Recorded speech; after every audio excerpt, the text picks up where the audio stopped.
On va présenter en soi les grandes bases du master, mais on aimerait bien que tu reviennes un petit peu sur ton expérience personnelle, ce que tu penses des cours. Est-ce qu'il y a des cours un peu plus théoriques et d'autres plus appliqués dans le master? Ouais, bah alors les cours plus appliqués, je pense qu'il y en a un à mentionner, c'est l'IDSN. Donc c'est Initiation à la démarche scientifique en neurosciences. Et en gros, c'est une UE du premier semestre qui prend, enfin, c'est pratiquement la moitié des coefs, mais je pense que c'est à peu près 75% de la charge de travail.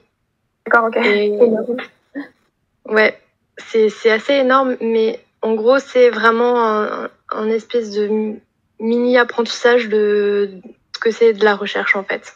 C'est vraiment ça. Et ça se fait, en fait, on est en groupe de 5, enfin 4 ou 5. Il y a 2 mots-clés et on est avec 2 ou 3 tuteurs qui sont chercheurs. Et tout au long du semestre, petit à petit, donc il y a 4 étapes qui sont à chaque fois des oraux à présenter. Et petit à petit, on va apprendre vraiment ce que c'est que le travail de chercheur. Et à la fin du semestre, en fait, on doit proposer un projet de thèse qui est bien sûr fictif, mais qui doit être totalement réaliste, en fait. Ouais. Et crédible. Du coup, je pense que en fait, c'est un peu l'UE principal de tout le master parce que bon, déjà, c'est celle qui est le plus de crédit mais qui demande aussi le plus de travail. Mais c'est aussi celle qui est la plus formatrice enfin, à mon avis, en tout cas. Oui, pour le coup, c'est très appliqué pour l'avenir, surtout si tu veux aller en thèse ou même continuer dans la recherche. Je pense que ça doit apporter beaucoup de choses là-dedans. Ouais, c'est ça. Bah, t'apprends vraiment déjà à faire de la recherche biblio, à lire des articles. Enfin, en tout cas, nous, pendant notre licence, on n'a pratiquement jamais lu d'articles scientifiques. Donc là, en master, vraiment, t'apprends à faire que ça. Et puis même, t'as le travail en groupe aussi, qui est pas toujours évident, mais qui est une compétence absolument indispensable, je pense, surtout dans la recherche. C'est ça. Et puis après, t'as des oraux aussi. En fait, pendant le semestre, on passe 4 oraux qui sont à chaque fois devant un jury de 15-20 chercheurs. Donc c'est à la fois très intimidant, mais c'est aussi hyper formateur parce que ça t'apprend vraiment à savoir faire des présentations, à savoir faire des PowerPoint, à savoir répondre aux questions aussi de l'Assemblée. Donc c'est vraiment ultra formateur et effectivement c'est ultra appliqué. Voilà. Après, il y a une deuxième UE aussi appliquée au deuxième semestre. C'est des travaux pratiques. Ça s'appelle ATN, mais je sais plus exactement ce que ça voulait dire, les lettres. Et en gros, on a 2 semaines de TP. Et ensuite, à partir des résultats qu'on a en TP, donc c'est pareil, c'est par groupe. Et en fait, on doit réaliser un poster à partir de ces résultats qu'on présente à la fin du semestre aussi au jury de chercheurs. Oh, okay. Donc voilà. Après le reste, je trouve que c'est quand même plus théorique quand même. Ok. Et tu les as fait sur quoi ces 2 projets? Donc le projet de thèse entre guillemets et ton poster, tu les as fait sur quel thème? Alors l'IDSN, mes mots-clés c'était souvenir et horloge biologique. Donc voilà. Je sais pas, on a fait là-dessus. Le projet de thèse c'était sur une déconnexion entre 2 structures qui étaient importantes dans une structure de l'horloge biologique et une structure du souvenir. Pour voir s'il y avait un impact de la mémoire sur l'horloge biologique. Donc voilà. Après, en fait, c'est des projets de thèse qui sont totalement fictifs, c'est-à-dire qu'ils seront probablement jamais vraiment mis en... Je sais pas comment dire, mais ils seront jamais réalisés. Mais par contre, il faut qu'ils soient totalement crédibles, c'est-à-dire qu'il faut qu'ils soient faisables sur 3 ans, dans un budget raisonnable. Il faut qu'ils aient une base scientifique solide et que les hypothèses, elles soient vraiment crédibles. Et voilà. Ok, bon, ça reste tout de même intéressant, même si tu le fais pas réellement, c'est quand même des recherches importantes qui te serviront pour apprendre à faire tout ça. Ah oui, ça c'est sûr. Déjà, le projet en soi, c'est super intéressant. Et puis, comme dit, c'est des compétences qui seront indispensables. Même si tu fais pas de la recherche, en fait, il y a quand même des compétences, comme par exemple les présentations orales ou rien que savoir s'exprimer, et puis le travail de groupe aussi, quoi.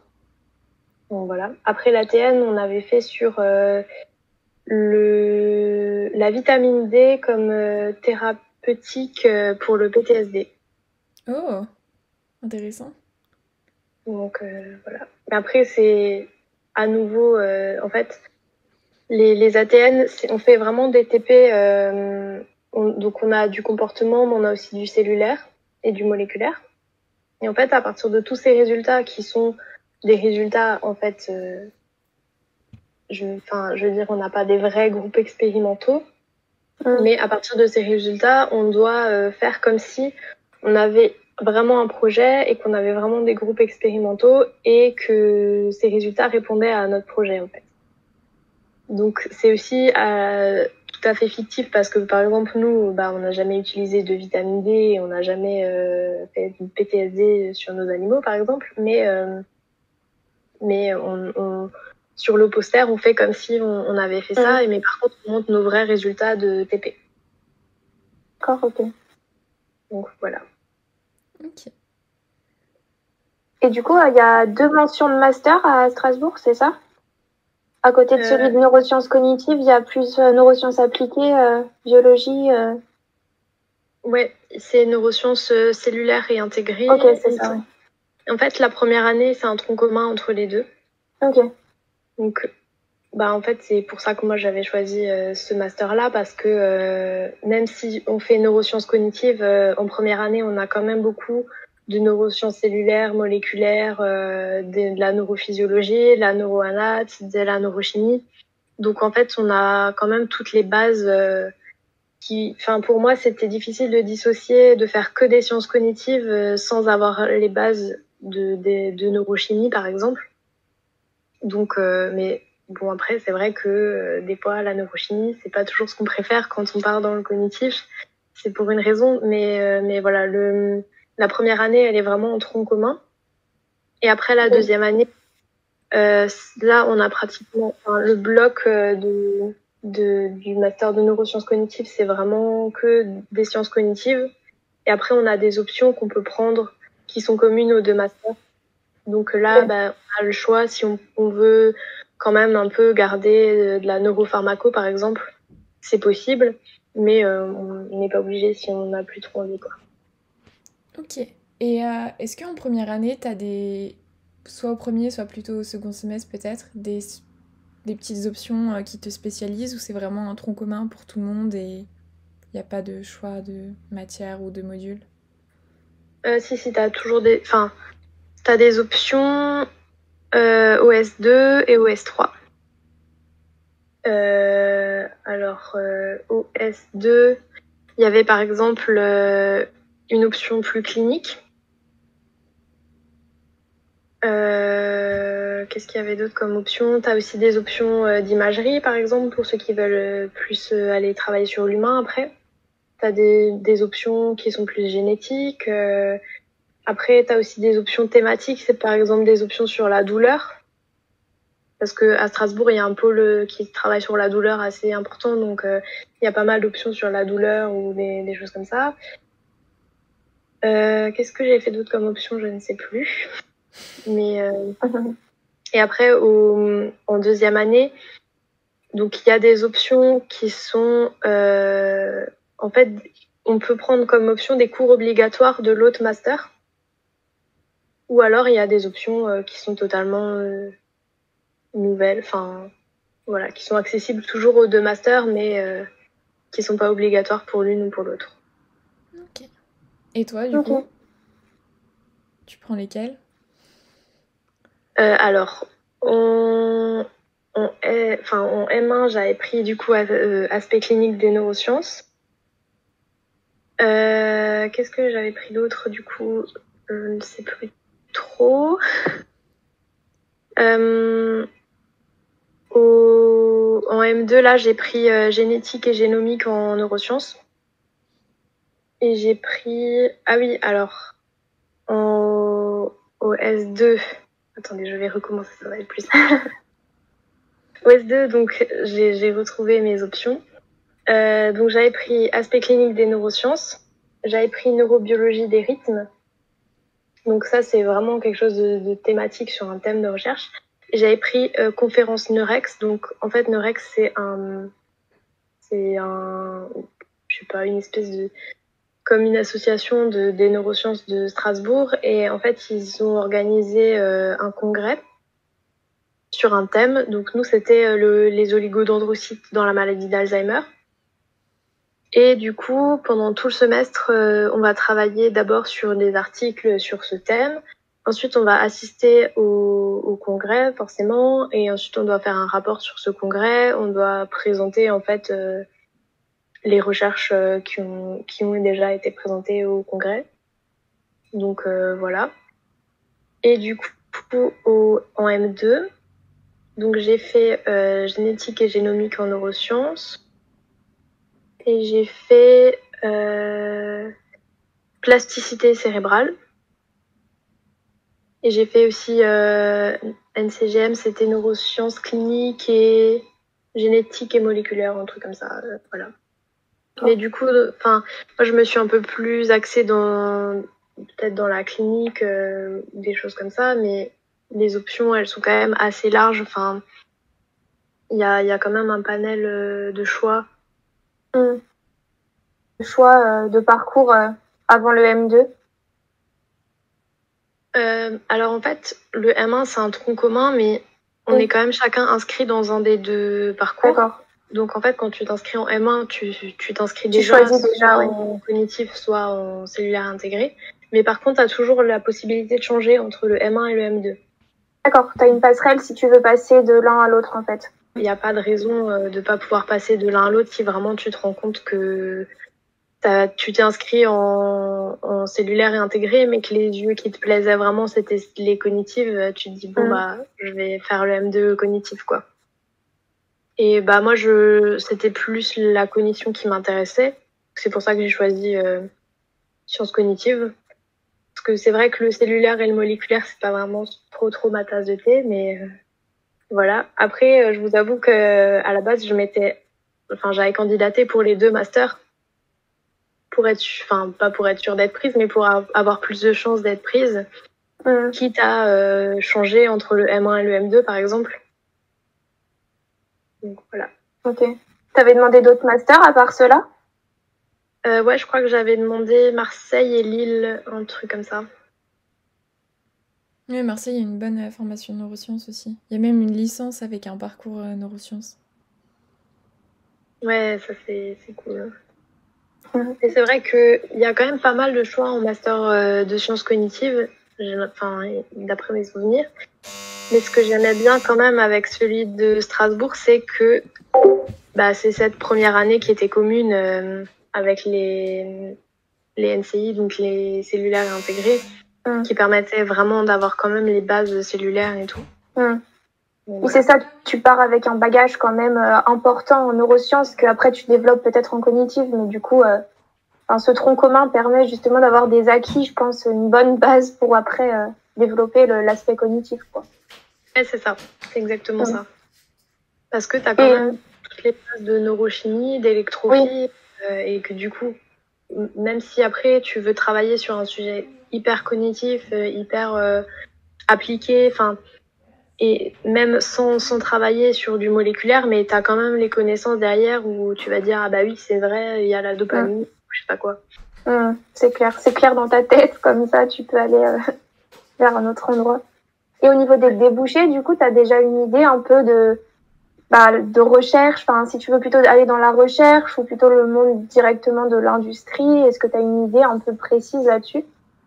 Moi, je pense, j'espère faire une thèse après, là. Ok. Il faut savoir que c'est un master qui est vraiment orienté vers la thèse, vers la recherche. Oui, comme vous avez des cours de projet de thèse, ça a l'air très orienté recherche, ouais. Ouais. Après, je connais pas exactement les chiffres, mais tout le monde fait pas une thèse après. C'est tout à fait possible de ne pas faire de thèse après ce master, mais quand même tout au long du master, on nous forme à être des chercheurs en fait. Donc ça implique aussi que on n'a pas énormément de pratique, par exemple. C'est-à-dire que à part le S4 qui est un stage de 6 mois qui lui du coup est pratique, mais à part les 2 semaines de stage d'ATN en M1 et puis pendant l'IDSN aussi on a quelques heures de stage d'observation d'une technique en particulier, mais c'est vraiment la seule pratique qu'on a. Et alors que, il me semble qu'il y a d'autres masters, par exemple il y a déjà un stage obligatoire en M1. Je sais qu'il y a aussi des masters qui font passer pendant leur formation les qualifications d'expérimentation animale. Ce genre de choses, je pense que ça, c'est plus... ça te permet plus de trouver un emploi directement après le master. C'est ça.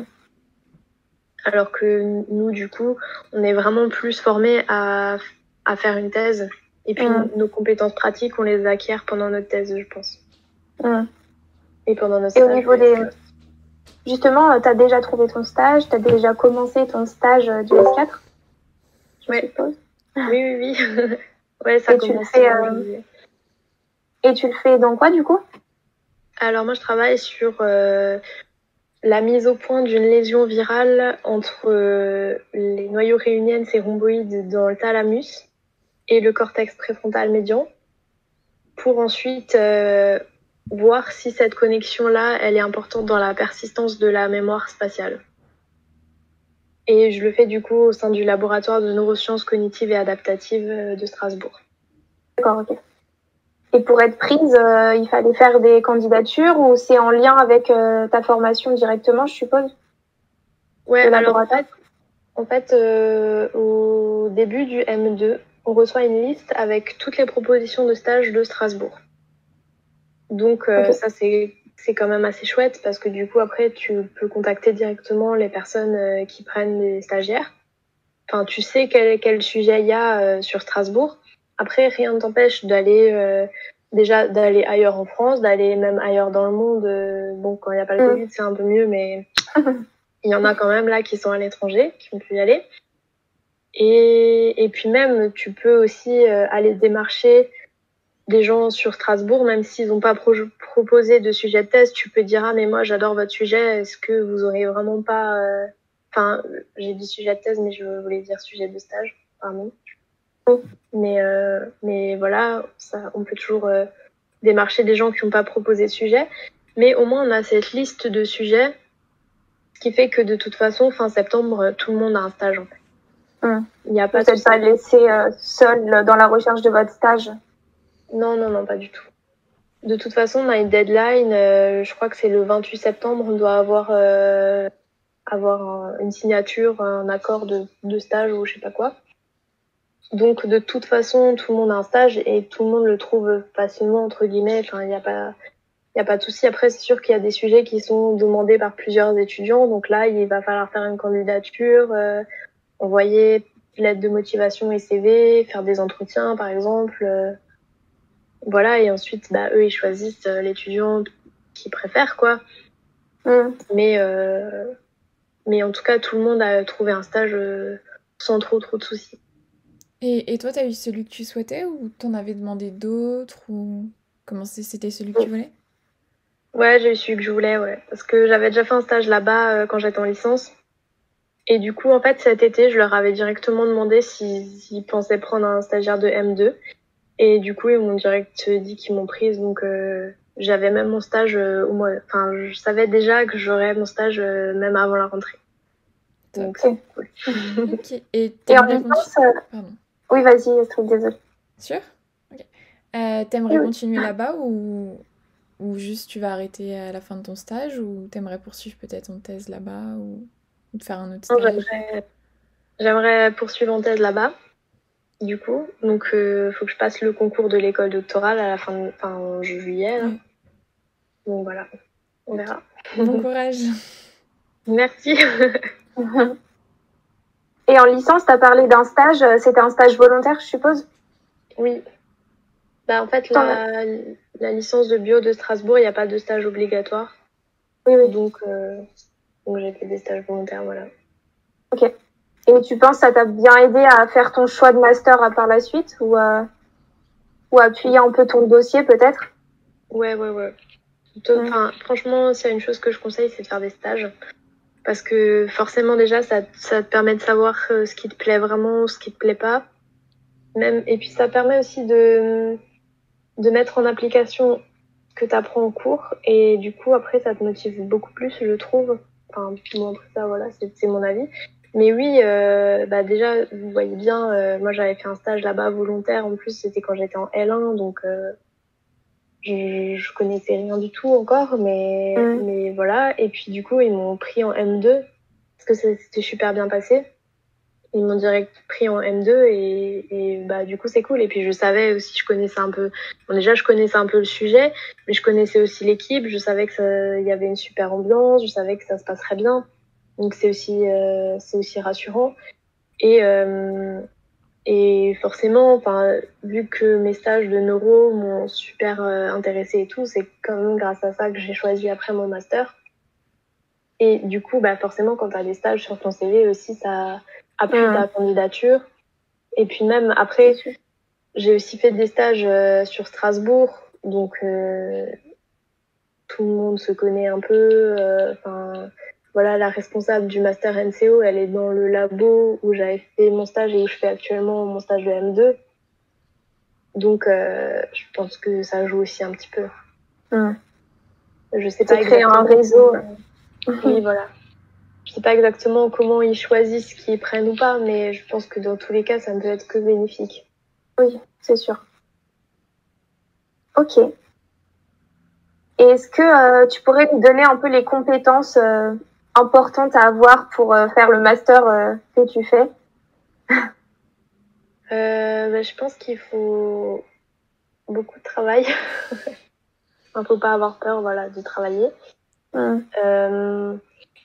Après, je sais pas quelles compétences il faut pour y aller, mais les compétences qu'on va acquérir, en tout cas, ça va être l'esprit d'analyse, l'esprit critique, la rigueur, forcément aussi. Donc, c'est sûr que si on l'a déjà un petit peu avant de venir, c'est peut-être plus facile. Le travail de groupe aussi, l'aisance à l'oral, mais franchement, je pense que même si on n'est pas trop... moi, par exemple, je détestais les trucs de groupe en licence. Bon, je n'ai pas spécialement ça, mais en tout cas, ce master m'a vraiment appris à savoir travailler en groupe. Donc, c'est sûr que si c'est des compétences que tu as déjà avant de venir, ce sera plus simple pour toi, mais si tu les as pas, tu vas les acquérir et ça ira. Il n'y a pas le choix de toute façon. Ouais, voilà, c'est ça. Par contre, il faut quand même s'accrocher parce que il y a quand même beaucoup de travail et c'est pas toujours facile, quoi. Mais si t'es motivé et que t'as envie et que t'es prêt à travailler et à donner ce que tu peux, je pense que c'est déjà l'essentiel. Ok. T'as eu des moments de doute un peu pendant ton master, des fois où tu t'es dit, je sais pas, c'est peut-être pas ce qui me correspond, ou des moments où tu te demandais si c'était vraiment fait pour toi? Alors, je vous avoue que l'IDSN, moi, je l'ai pas super bien vécu. Donc oui, mais franchement, je vous parle de l'IDSN parce que ça m'a un peu traumatisée, mais c'est une expérience qui est vraiment difficile parce que ça demande énormément d'investissement, énormément de travail, et en plus, en fait, tu commences vraiment dès la première semaine que tu arrives dans le master de neuro. Donc, tu sais rien encore en neuro, tu vois. Peut-être que si je faisais l'IDSN maintenant, ça se passerait beaucoup mieux, mais en fait, quand tu arrives, t'as encore rien acquis. Donc, c'est flippant, en fait. Mais, donc, c'est une expérience qui est vraiment difficile, je vais pas vous mentir, mais elle est formatrice à un point énorme, en fait.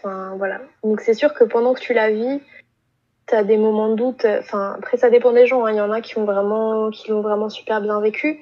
Mais il y a beaucoup, quand même, de gens qui ont eu des moments de doute et qui se sont dit, mais pourquoi je fais ça, est-ce que c'est vraiment ça que je veux faire, si c'est ça la recherche, est-ce que vraiment je veux faire de la recherche après et tout. Mais après, quand tu l'as fait, t'es tellement fière de toi qu'il faut pas lâcher si t'as des petits moments de doute, quoi. Après, c'est à chacun de voir si la recherche c'est vraiment fait pour lui ou pas, et ça, voilà, chacun verra. Au moins, ça permet d'avoir un aperçu justement sur est-ce que après tu veux t'orienter vraiment vers la recherche ou si c'est pas fait pour toi du tout et plutôt prévoir autre chose à la fin de ton master. Ouais, c'est sûr. Après, il y a vraiment des gens qui ont très bien vécu les DSM, hein, donc c'est pas une généralité. Voilà, je veux pas vous faire peur, hein, mais non, mais c'est bien. On veut ton ressenti, donc tu nous le donnes, c'est super. Ouais, voilà. Je pense qu'en fait, il faut peut-être savoir à quelle sauce tu vas être mangé, et voilà.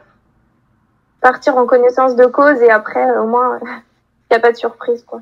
Ouais, voilà, c'est ça. Je pense que si tu sais que l'IDSN, ça va être difficile, mais que à la fin, tu seras super content d'être arrivé, peut-être que justement, quand tu auras ces jours où tu douteras et tu te diras mais qu'est-ce que je fais là, tu te rappelleras que il faut tenir le coup et à la fin, ça vaudra la peine. Sûr. Ok.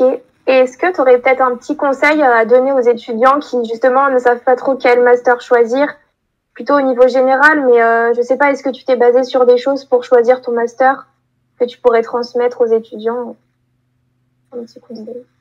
Je pense qu'il faut déjà faire en fonction de ce qu'on aime, de ce qui nous intéresse et de ce qu'on a. Enfin, si on sait déjà ce qu'on veut faire après, il faut aussi prendre ça en compte. Parce que par exemple, si vraiment tu sais que tu veux pas du tout faire de recherche, vraiment pas du tout, peut-être qu'il faut mieux faire un master qui soit moins orienté vers la recherche. En tout cas, peut-être que ce sera plus épanouissant. Après, voilà, il faut regarder les UE aussi. Et puis, je pense que ce qui est important aussi, c'est de discuter avec les anciens étudiants de chaque master. Donc, c'est vraiment cool ce que vous faites. Bah ouais, justement, j'espère que... Ouais. Parce que c'est sûr que les plaquettes, elles sont bien, mais elles te disent pas vraiment ce que tu vas vivre. C'est ça, c'est très informatif, mais le but, c'est d'avoir le ressenti de ceux qui y sont en ce moment et de savoir vraiment comment ça se passe concrètement. Enfin, c'est super d'avoir vos retours sur les stages, sur tout ça, parce que c'est des choses qu'on voit pas dans les plaquettes informatives. Et du coup, c'est cool. Ok, si Astrid, t'as encore des questions à poser. Non, c'est tout bon. D'accord. Merci beaucoup pour ta participation, vraiment.